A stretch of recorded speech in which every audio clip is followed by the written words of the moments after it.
Welcome to Section 3 of the tutorial for creating an interactive Excel dashboard.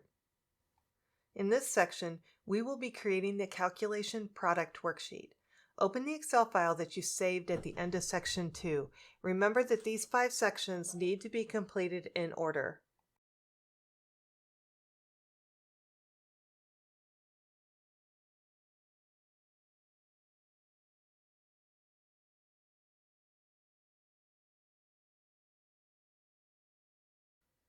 This section has 5 steps. We will be working on the calculations worksheet for the products. We will be copying a few pivot tables and we'll be using conditional formatting in one of those pivot tables.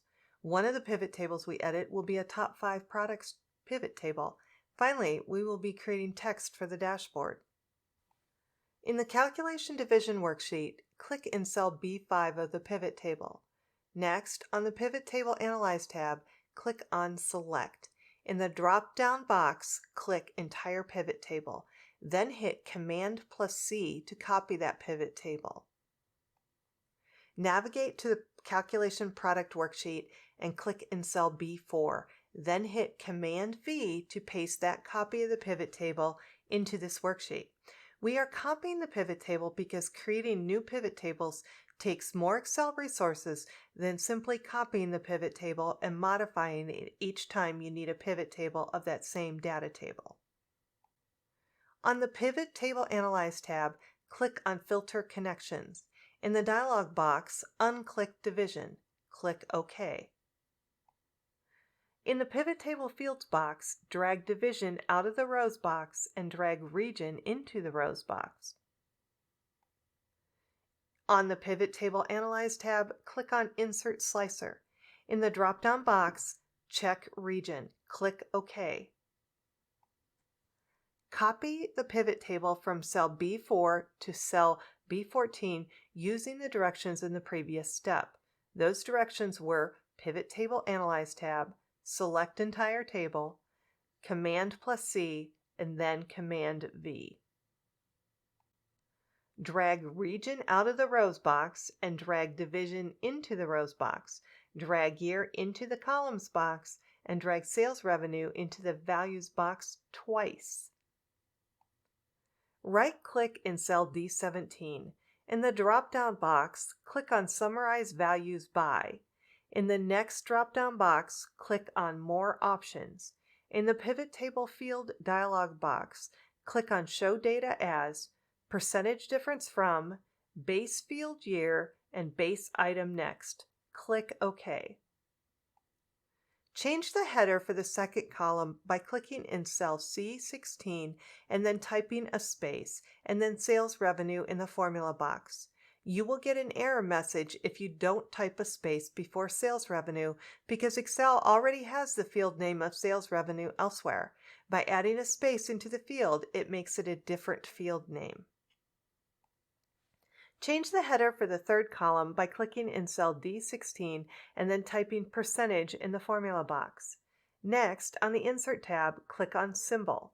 In the drop-down box, navigate to Bullets/Stars and click on the Change symbol, Delta symbol.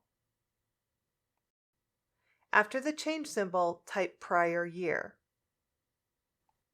Now click the filter icon next to Division. In the dialog box, check all 3 divisions. Be sure not to select the division with the error. Here we have Office Supplies as one word as the error. You may have different errors in your data set. Select cells C17 through C19 and right-click. In the drop-down box, click on Format Cells. In the dialog box, click on Accounting and 0 decimal places. Click OK. Repeat for cells E17 through E19. Drag Sales Revenue to the Values box again so that we can show the base year or prior year values. Right-click in cell E17. In the drop-down box, click on Summarize Values By. In the next drop-down box, click on More Options. In the Pivot Table Field dialog box, click on Show Data As, Percentage Difference From, Base Field Year, and Base Item Prior. Select cells E17 through E19. On the Home tab, click on Conditional Formatting. In the drop-down box, click on New Rule. In the dialog box that appears, click all cells showing sum of sales revenue values. Then choose Icon Set Format Style and choose the 3 triangle style. Don't hit OK yet. Click on the Icons arrow box. Choose the 3 triangle style. Check the Show Icon Only box. Change the type to number. Use the drop-down arrow to select No Cell icon for when less than 0 and when greater than or equal to 0. Click OK. Adjust column E so that it is narrow. Click on the heading, cell E16, and in the formula box, type a blank space so that there is no visible heading for the column. You cannot have blank headings in Excel, so inserting a space is a way to create a heading that looks blank. Now we are going to create a current year sales by division pivot table and chart. Start by copying the pivot table from cell B4 to cell B24. Drag region out of the rows box. Drag division into the rows box. Drag year to the filters box. Drag sales revenue to the values box. Use the filters to show all 3 divisions and the current year. Format the sales revenue to accounting format with 0 decimals. Now we are going to create a chart. Select cells B24 to C27. On the Insert tab, click on Column Charts. In the drop-down box, click on the first column chart. Click on the unwanted elements of the chart and hit the Delete key on your keyboard to make them disappear. Remove the title, grid lines, series, and legend. Now we are going to add data labels to the chart. Right-click on one of the columns in the chart. In the drop-down menu, click on Add Data Labels. We are going to make the data bars closer together to improve the look of the chart. First, right-click on one of the columns in the chart, and in the drop-down menu, click on Format Data Series. Next, increase gap width to 100%. Now we are going to make another pivot table to show the top 5 products. As before, copy the pivot table from cell B4 to cell B31. In the new copy of the pivot table, drag region out of the rows box. Drag product into the rows box.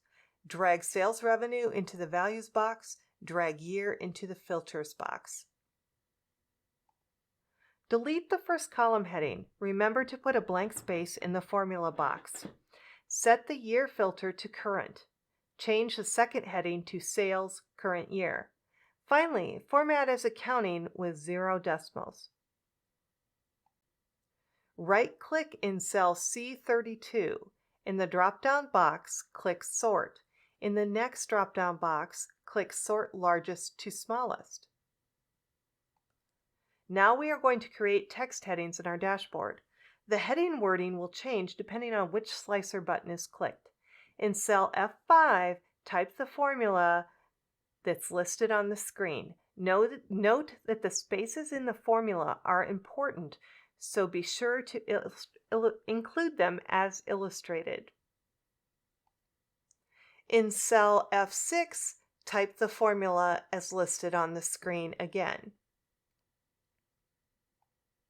The calculation product worksheet is complete. Click the different regions on the slicer buttons to see how the data changes. We are now done with section 3 of this project. Please save your Excel file. You will be using the file for the next section of this project.